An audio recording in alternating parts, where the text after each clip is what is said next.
Greetings, adventurers, and welcome back to the Den of the Drake.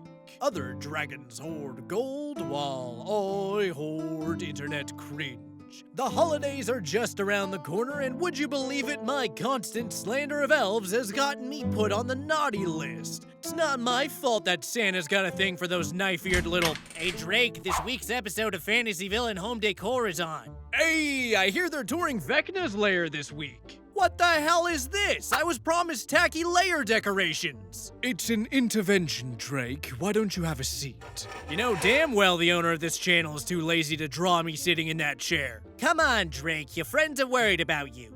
Whoa, let's not get hasty now. I'm just here to moderate. As his court-ordered therapist, the judge is gonna be pissed if we don't see some progress soon. And I hate this guy. You said if I came here, he would finally give me his soul. And I have no idea who you are or where I am. Great. I suck. I already knew that. Can I go watch my show? Drake, we're all here because you're spending too much money.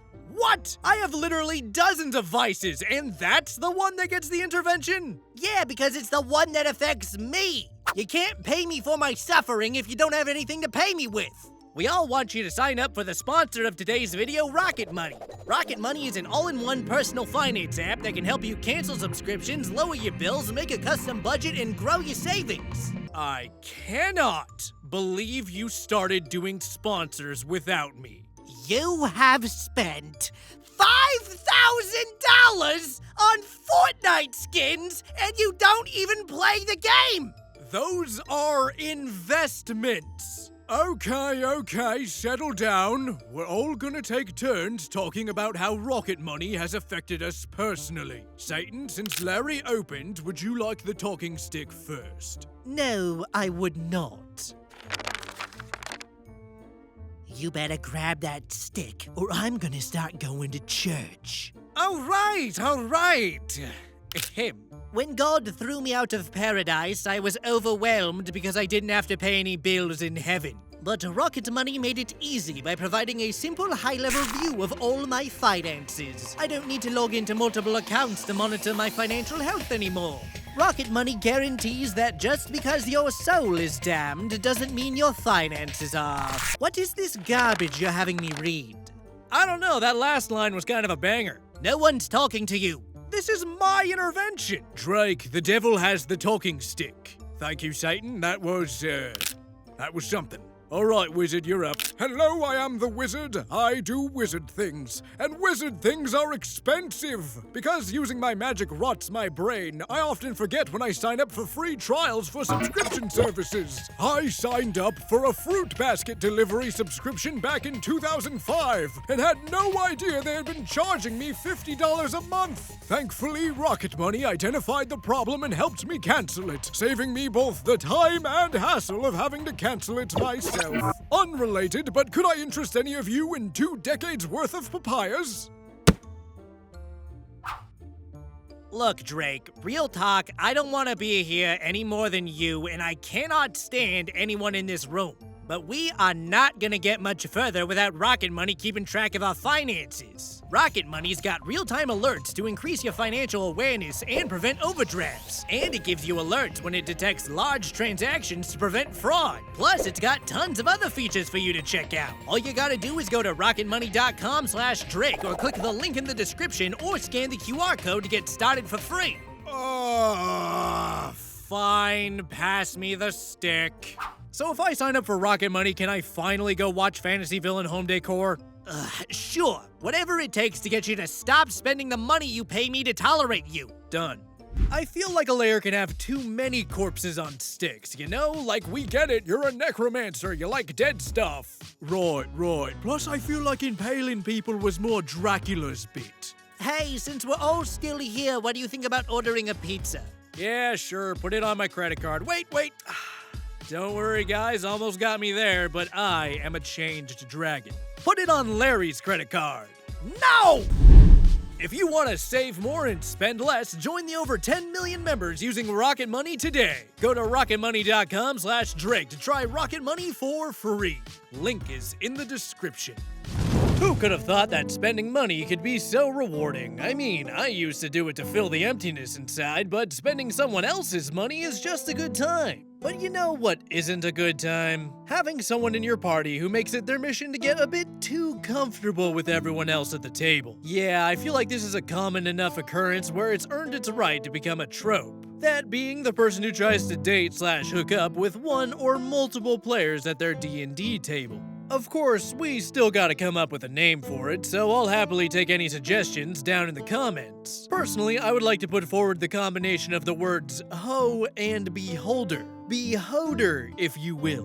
Because just like a beholder has multiple eyes, a beholder aspires to have multiple bodies. Beholders tend to show themselves when a solo woman is playing among a group of guys, but that's only because RPGs still tend to be mostly male-dominated. I wholeheartedly believe that being a beholder is gender neutral. Hell, you could make a good argument that I was a bit of a beholder early in my D&D career. Yes, you may shower shame down upon my head.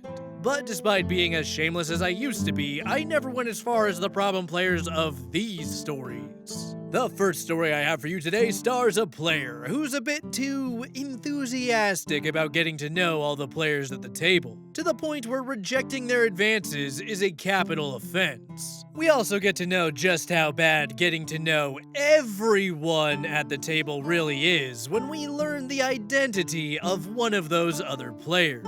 Now, without any further delay, let's go ahead and dive right into the horrifying world of r/RPG horror stories. Enjoy. Story number 1 comes from Reddit user Spiral War and is posted in the official Den of the Drake subreddit. It is titled "Doorknob Makes Me Reconsider Ever Playing D&D Ever Again." I have debated sharing this story after listening to Den of the Drake, Crit Crab, D&D Doge, etc. all for a while, usually at work.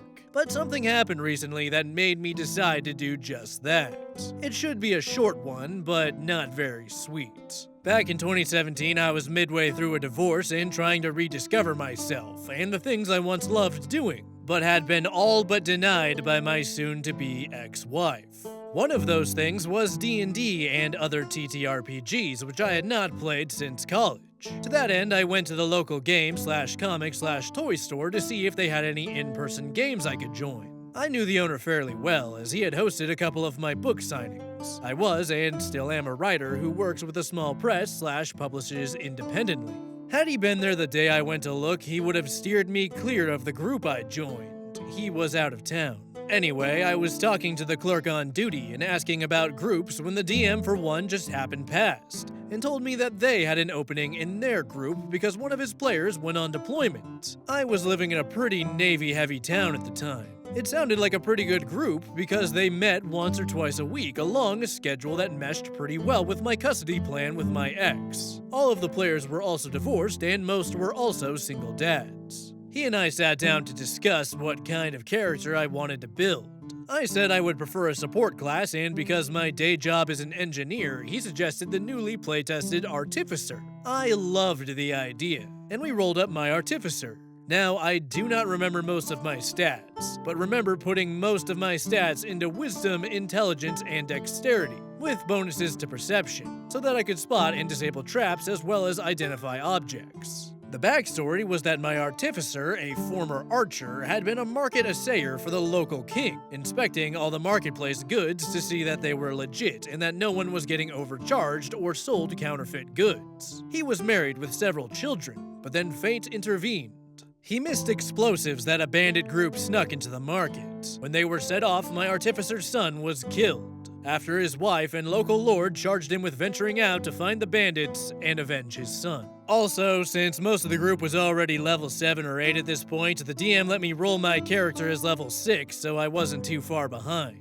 The night of the first game came up, and I was pretty excited. The Paladin and I would join the others as they awaited entering a village where a festival was to be held, and where their plotline had led the others. The other 3 players were a wizard, an elf ranger, and a lady rogue. My memory is fuzzy beyond that in terms of their specifics. While we waited to enter the village, there was some light RP between the 3 OGs and the Paladin and I. The rogue decided to pick the pockets of the attendees, and after a while, we were all told to roll perception and initiative. See, the rogue had picked the pocket of a bandit carrying explosives. Several of the explosives go off that my artificer recognizes as the type used in his land, and we enter combat. Since my artificer was not much of a fighter, he lays down covering fire for the paladin using his custom-built repeating crossbow.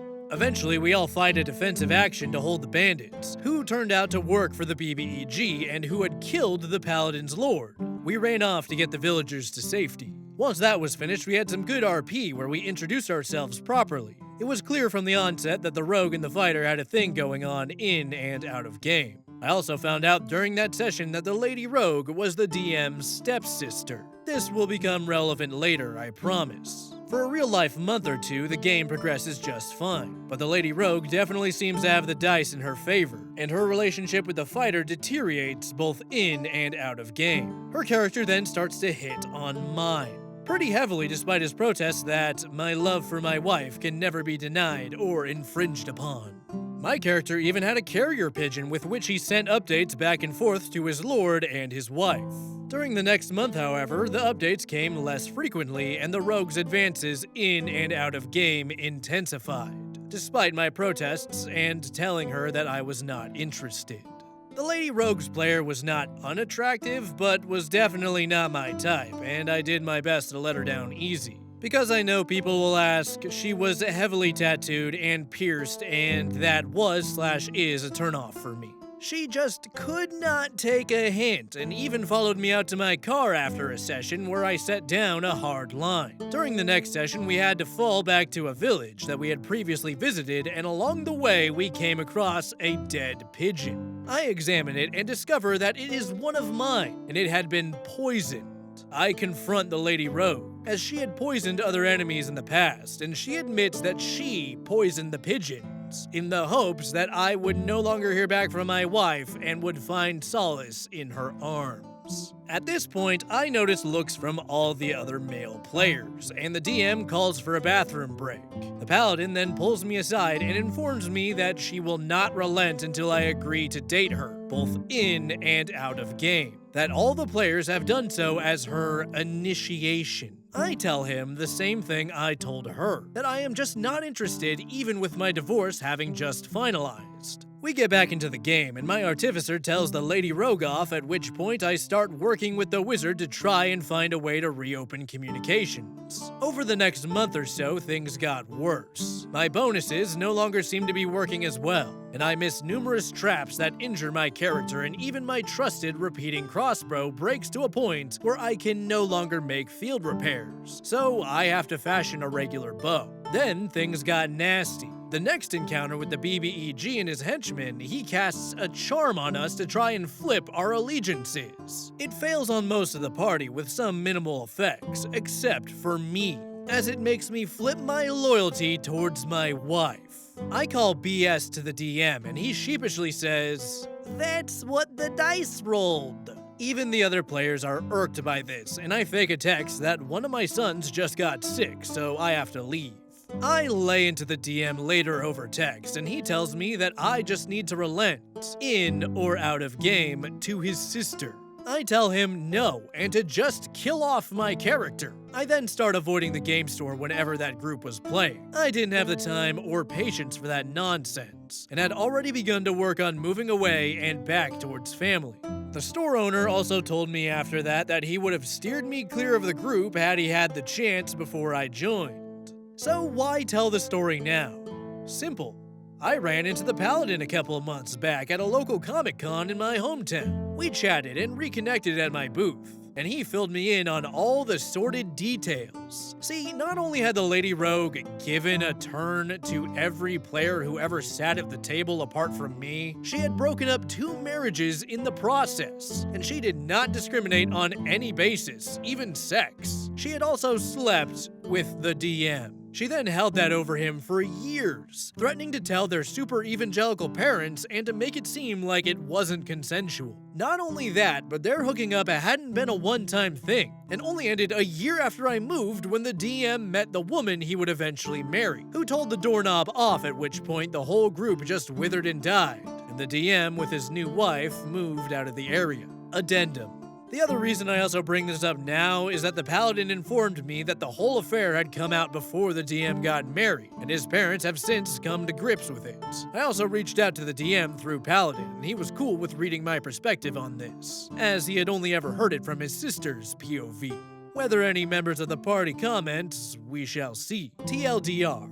Doorknob player got a table full of exclusively divorced players gets offended when I won't succumb to her wishes like everyone else, including her brother. The whole group disbands 1 year later. End of story.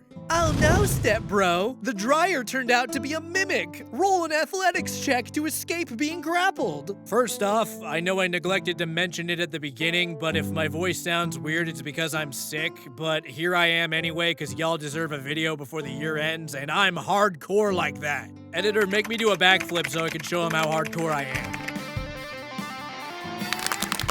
Thank you. But on the topic of this story, man, if this is real, then this is a whole new level of messed up. Ignoring the fact that she's decided to make her dating life a mirror of the worst plots you'd find on the hub, the fact that this player is so unable to control their impulses that being forced to hook up with her is seen as an initiation is actually insane. Look, I understand that some people choose to live more promiscuous lives, and I won't judge you for that. But what I will judge you for is putting your own desires over someone else's comfort. Just because the roles are reversed here and it's a woman looking to turn every guy at her table into a personal conquest does not make it magically okay. I can tell you from personal experience that being reduced from a human being down to just a checkmark on someone's to-do list is not a good time, despite what some of you coom brains out there might think. The rogue's actions are bad enough on their own, but I really gotta give a special side-eye to everyone else in the group, specifically the DM. Gee, I wonder why we're all divorced. Call me a prude, but I don't think I'd last too long married to someone who suggests to someone that they should relent to the person trying to get into their pants like a greedy fat kid who stole the cookie jar. Especially considering how they at one point were also the cookie jar in this analogy, and especially considering how the fat kid is their own stepsister who's been blackmailing them for years. It's stories like this one that makes me so grateful that I've been so protective of my circle, because I can't imagine the stress I'd be feeling having to deal with an environment like this where I felt like I was being fed to someone against my will, especially if it were supposed to be a place where I was looking to distract myself from the problems of my own life. Because believe it or not, but divorces can be kinda hard on a person. I know, crazy idea, right? But frankly, divorce is sometimes the right choice when you're talking about both marriages and D&D groups. God, this whole situation would make the Lannisters feel uncomfortable. Story number 2 comes from Reddit user @least9 and is titled "Found the group chat about trying to sleep with me." This might be a little long because a few things happened during the campaign. First off, for the longest time, I was the only girl in a party of 7. Although this isn't as dramatic or as awful as other stories, it still makes me angry when I think about it. About 3 years ago, I made a post on Instagram offering to DM 5e for anyone who was interested, because my previous party had split up after leaving college. I was quickly approached by an old high school friend, Jack, who said he had a group gathered, and I was welcome to come and meet everyone and decide if we all got on well. Jack was always very sweet in high school, so I agreed and we all met at his flat that weekend to play a few non-D&D related games together and get some pizza. After a few hours, we started talking about character ideas, rules, etc, etc. I suggested we talk about our boundaries in-game so everyone knew what we were getting into. I'm a relaxed DM, I don't mind if a player decides if they want to sleep with the barmaids as long as it doesn't with the game. The only thing I said that I would not do, period, was SA. Everything else is at the discretion of everyone. This is important to know. Fast forward to actually playing. I'm not sure if other people have done this before, but I ran the Death House part of Curse of Strahd for about 4 sessions, till everyone was comfortable playing together. Then I homebrewed a campaign from that. The guys were all pretty great up until this point. However, one of them, we'll call him Mike, began to make a few awkward comments to me. Mike decided to play a bard, and took my "I don't care if you hook up with NPCs" very seriously. He tried to every single female It got to the point where I had to speak with him out of game. He got very passive-aggressive by telling me that I already said it was okay. Despite this, he did calm down a bit, and we continued playing. A few sessions later, Mike tries to SA a female orc while she's restrained and unconscious as the party were elsewhere. I'm not even sure of his motive here, but he tried to make his explanations of his actions vague enough that it weren't specifically SA, but obviously were anyway. I stopped the game immediately and told him that if he didn't quit it, he was out for the rest of the session. He laughed with his buddies and then stopped. Later that night, he sent me a hand-drawn picture of an orc, clearly modeled after myself, with his character grabbing her boobs. I told him that shit was inappropriate and that he was not welcome at the next session. The next day, he called me in tears, saying that he was really sorry and had drank way too much the night before. He also admitted that he had a crush on me, but didn't know how to convey that. I politely told him that I was flattered, but not interested, and let him back into the party. The rest of the party had been trying to convince me to let him back into the game because he hadn't done that much wrong anyway. Yes, I'm an idiot. Apart from that event, I had been having fun with that campaign. Mike is no longer a douchebag at that session. He's quiet, and one of the guys tells me that I embarrassed him and now he's struggling to connect.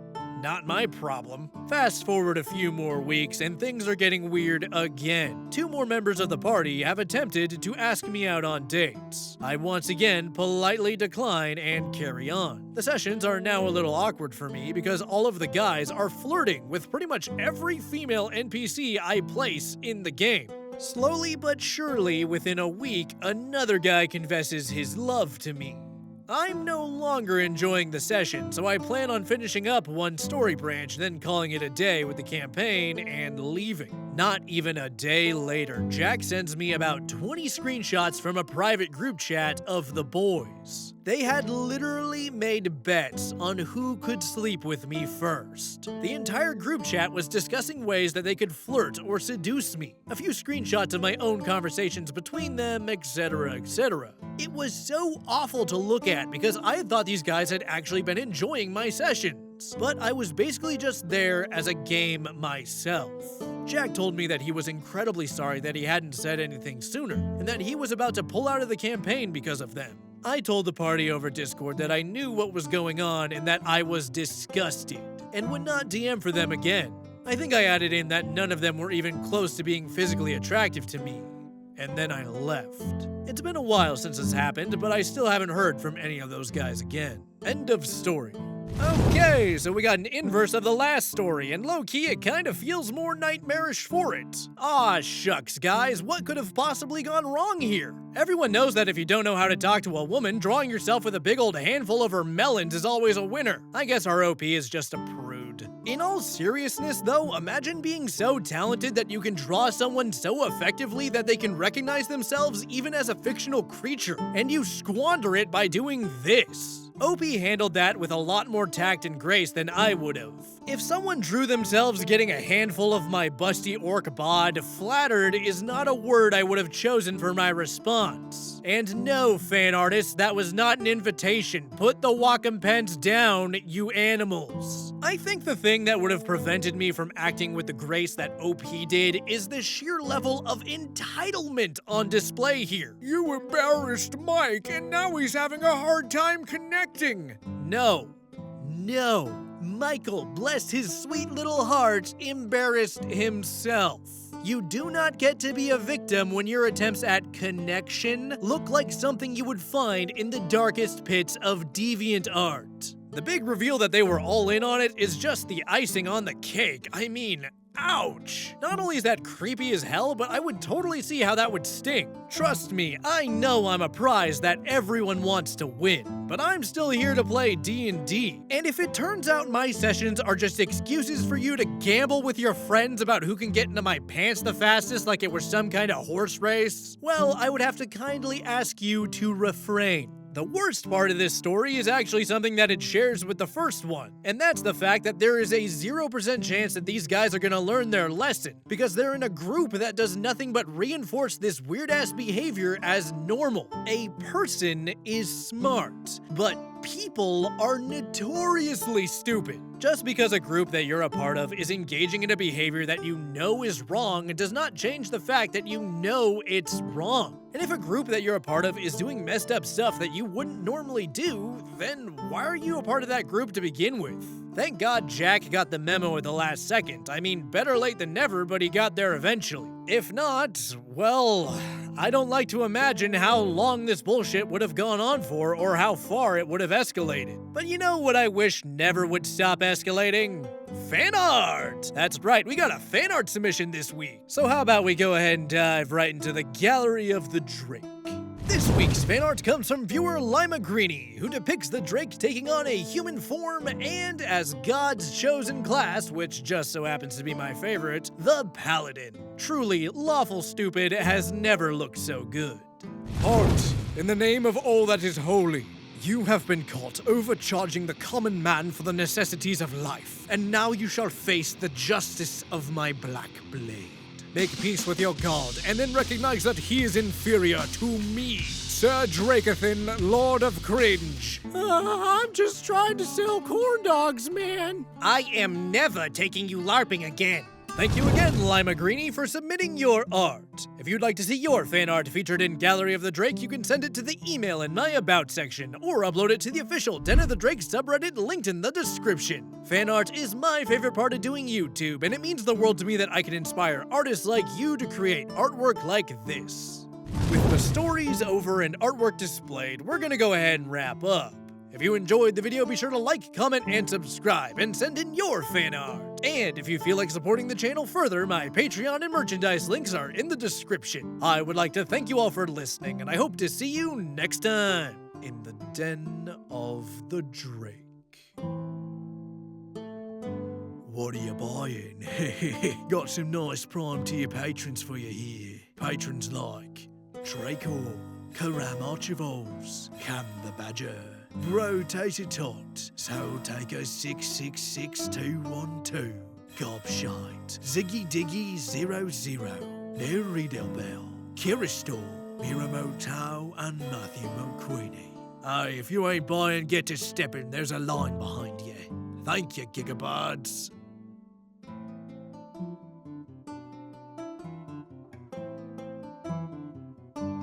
Hey, if you're still here, YouTube thinks you would like this video, and who's gonna disagree with YouTube? Not me, that's for sure.